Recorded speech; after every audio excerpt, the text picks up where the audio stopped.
শীত, গ্রীষ্ম কিংবা বর্ষা, বাঙালির চিরকালীন ভরসা হল বোরোলিন। কিন্তু আপনি কি জানেন, এই চিরচেনা সবুজ টিউবটি কেবল একটি ক্রিম নয়, বরং ব্রিটিশ বিরোধী আন্দোলনের এক অনন্য প্রতীক।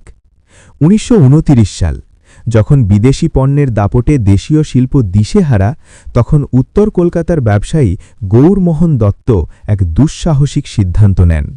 তিনি চাইলেন ভারতকে আর্থিকভাবে স্বনির্ভর করতে। নিজের বাড়িতেই তৈরি করলেন ভারতের নিজস্ব অ্যান্টিসেপটিক ক্রিম বোরোলিন। জানেন কি এর নাম কেন বোরোলিন? বোর এসেছে বোরিক অ্যাসিড থেকে, আর ল্যাটিন শব্দ ওলিন মানে হল তেল। মজার বিষয় হল, যেখানে বড় বড় কোম্পানি তাদের ফর্মুলা লুকিয়ে রাখে, বোরোলিন কিন্তু শুরু থেকেই তাদের উপাদানের কথা সবার কাছে স্পষ্ট রেখেছে।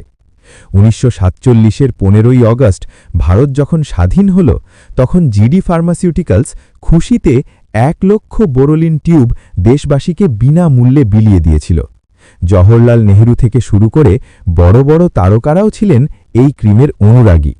আজ ৯৫ বছর পার করেও বোরোলিন আজও প্রতিটি ভারতীয়র ফার্স্ট এইড বক্সের অবিচ্ছেদ্য অংশ।